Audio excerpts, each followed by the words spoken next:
It's alive! It's alive! It's alive! It's alive!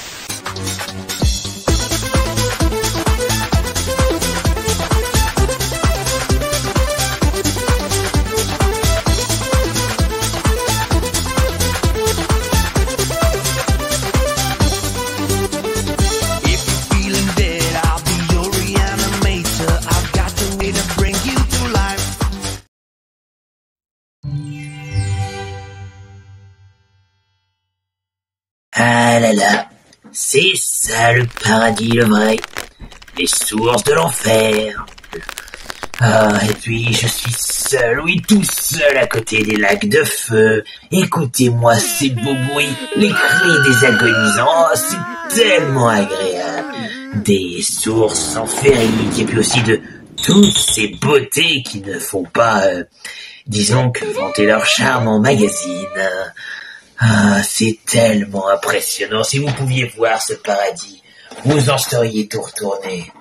Ça me donne envie de rêver. Ah oui, de rêver encore plus à cet endroit dans lequel je passe un délectable moment de bonheur.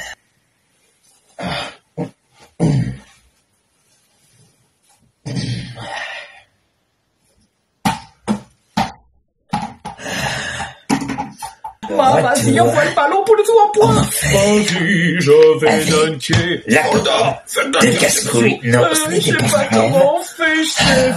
Je crois qu'on a un problème sur le panier, il tient mal. Oh merde, je crois que le panier te fait secondir. Allez, on se casse. Oh, c'est encore mauvais. J'étais donc, t'inquiète, ne disons pas grossièreté de méchantes personnes qui cuire en bouillie. C'est vraiment ici, moi, que je le dis, mon enfer, la source de l'enfer, elle est dans cet appartement avec cette bande de guignols et langue grande, folle de libellules de mes casse-noix. Pourquoi, Satan, vous ne levez pas cette malédiction? Tout ça parce que j'ai marqué sur votre talon. J'ai juste marché sur votre talon et ça fait 866 ans que ça dure. Ah, je me fais trop vieux. J'espère qu'il reste des glaces. Bonjour à tous, amis de l'angoisse. Aujourd'hui, tu veux pas. nous allons... Il veut pas. Notre travail, c'est aussi de prévenir des gens. Je vais pas là, donc je vais faire tout.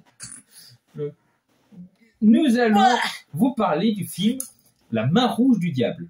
Non. Non, ah bah, il était dans ce coffret aussi, parce que c'est un oubli de ma part. Du coup, pour réussir la blague, ne pas le faire. Non, ça, le film qu'on vous présente. C'est fait. Nous allons vous présenter le chef-d'œuvre de ce coffret hors show volume 2, La source de l'enfer. Et quel enfer. Oh, c'était génial!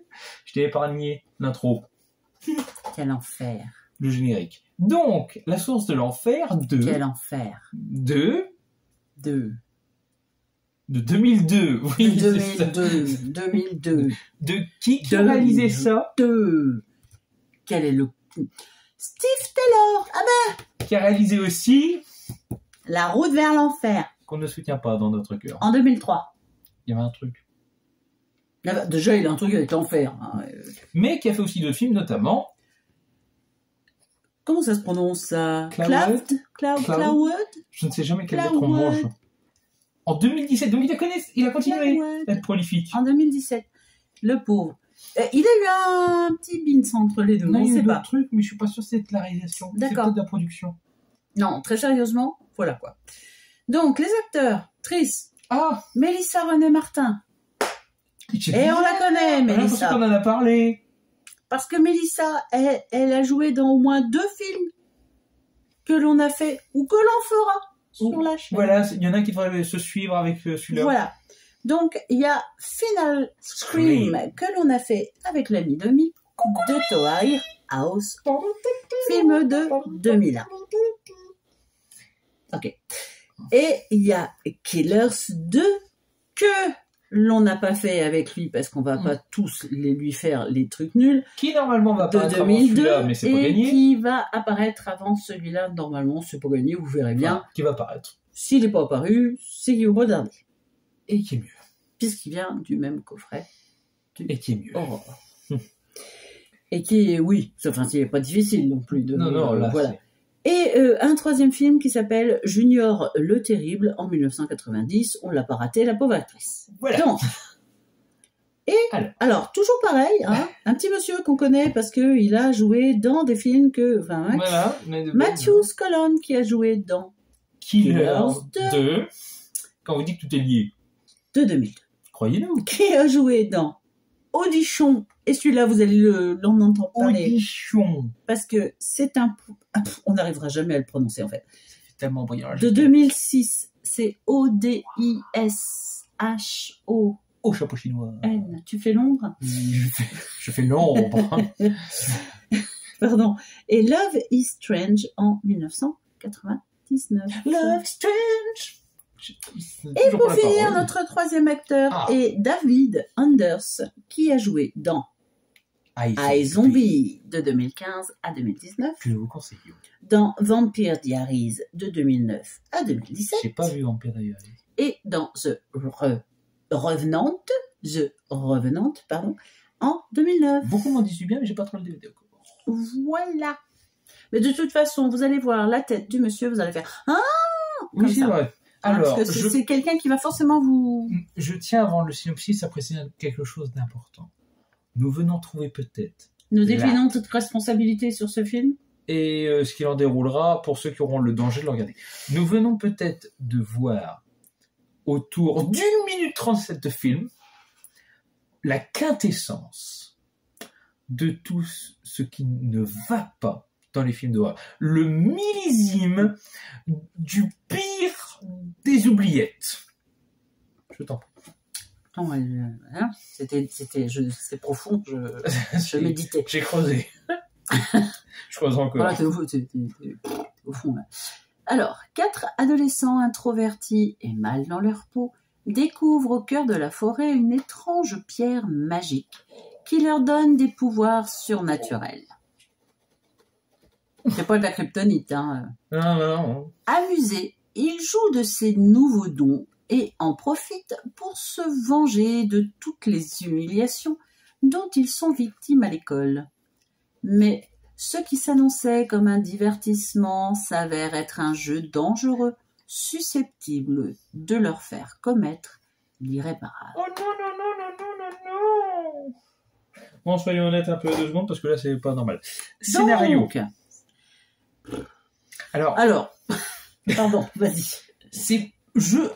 L'originalité, c'est rare que se mettre debout sur une pierre donne des pouvoirs. Voilà, c'est le seul détail. Bon, alors, le problème, c'est que on a un scénario qui n'est pas classique, il est juste pas possible, en fait. Il y a quand même des incohérences dès le départ dans le scénario et on a beaucoup de mal. Mais admettons qu'on soit sur une bande dessinée, que ce soit Superman, que ce soit de la kryptonite et qu'une pierre vert fluorescent leur donne des pouvoirs. Non. Même pas. Parce que cette pierre, je tiens à le préciser, change de couleur selon le porteur. Donc on a les Power Rangers en trip hallucinogène. Ouais, non, vraiment, il n'y a rien qui va dans ce scénario. Donc, le scénario... Et pourtant, ils essaient de l'expliquer. Est relativement bof. Scientifiquement. Ils essayent d'expliquer scientifiquement qu'effectivement, chaque gamin a un pouvoir différent. Et parce que c'est qui lui est à la propre, Terre, que ça change. Et puis l'alignement des planètes, tout ça. Voilà. Bref, voilà. Bon, les acteurs. Eh ben, je vais être honnête de mon point de vue. L'acteur principal, Matthew Scollon, pardon, excuse-moi pour la prononciation du nom, c'est peut-être celui qui s'en sort le mieux. Le moins pire. Et voilà, le moins pire. Ouais. Alors, le problème, c'est beaucoup dire. Moi, mon problème, c'est David Anders. Qu'est-ce qu'il est parti foutre dans cette galère? Il était peut-être à ses débuts.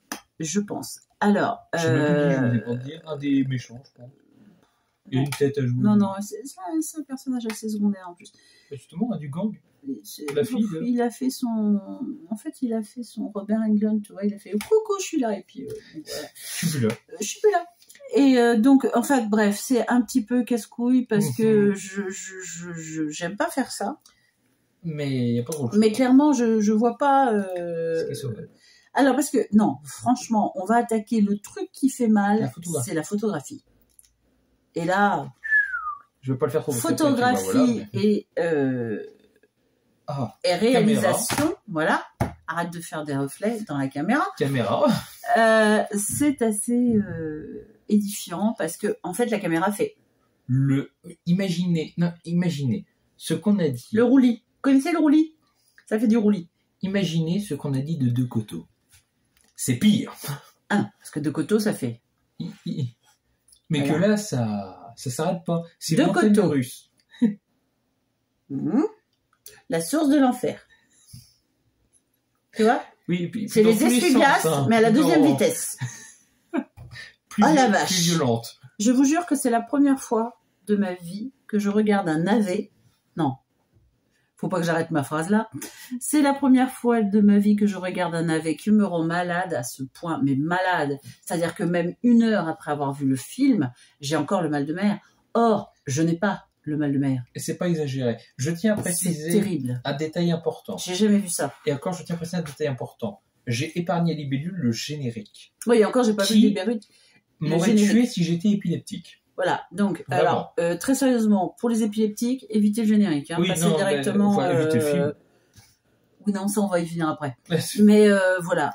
Alors, donc, scénario, on a compris, c'est terrible. Acteur, c'est Pas mieux. pas sauvable. Et même ceux qui jouent moins pire ne peuvent pas jouer bien dans ce genre de film, d'ailleurs. La pellicule, c'est à chier. Pardon, c'est pas terrible.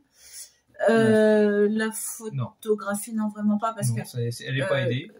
Alors, C'est pas bien filmé. c'est vraiment le truc, vous voyez, genre, de quelle année il est, ce truc-là? Alors, de 2000 en plus, c'est terrible, parce que j'allais dire, c'est une façon de filmer des années 90, alors un peu film porno, vous voyez, on est très très près de la personne, comme ça, là.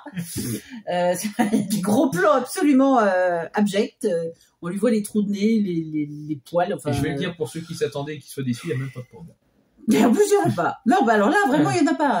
Cherchez Alors, pas, il n'y en a pas. Et vous avez le summum, parce que tout ça est mélangé avec les années CGI des Oh. débuts 2000. Mais Et alors... là, c'est... Ah non, mais à côté du Blairat, c'est... Oh la vache. C'est Très vraiment haut. très très très mauvais. Bref, je ne veux pas perdre de temps avec ce film Donc on va en perdre un peu. Les CGI que je vais sont classer en une oubliette. en oubliette. Et c'est un coup de cœur des oubliettes dans le sens où je crois que c'est le pire film de la chaîne, honnêtement. Il a battu des records. Il a battu le baiser du diable. Je le mettrai sur le même niveau que Cannibal pour ce qui est de mon... Mais pas pour les mêmes raisons. Qui sont devant Plaga Zombies Zona Mutante. Oui. Mais non, vraiment, c'est même... Un record. Ce qu'il y a, c'est que c'est difficile de défendre quoi que ce soit dans ce film. Et on en est Vraiment. désolé. Et j'en suis désolée parce que derrière un film, il y a toujours du travail, il y a toujours quelque chose, mais là, c'est... Je vais juste dire, je félicite le scénariste qui a essayé de vouloir sortir des rangs et de faire un truc original qui a été détruit. Et je félicite les acteurs d'avoir essayé de vaguement sauver le truc parce que c'est pas évident. Vaguement, En fait, à long terme. À eux tous, ils ont tous essayé de faire quelque chose et vraiment, c'est pas réussi et j'en suis désolée, mais voilà, Donc, oubliez. La source de l'enfer, pour tous ceux qui aiment les mauvais films, Franck, bon courage. Alors quand même, on évite les épileptiques, hein, vraiment. Bon courage. Ouais. Et ceux qui ont le mal de mer aussi. Allez, tchuss. Ouais, crevez tous. Non, mais je suis toujours... J'essaye de trouver quelque chose, mais je trouve pas. Oh, t'en as parlé. On a passé la source de l'enfer. On a passé la source.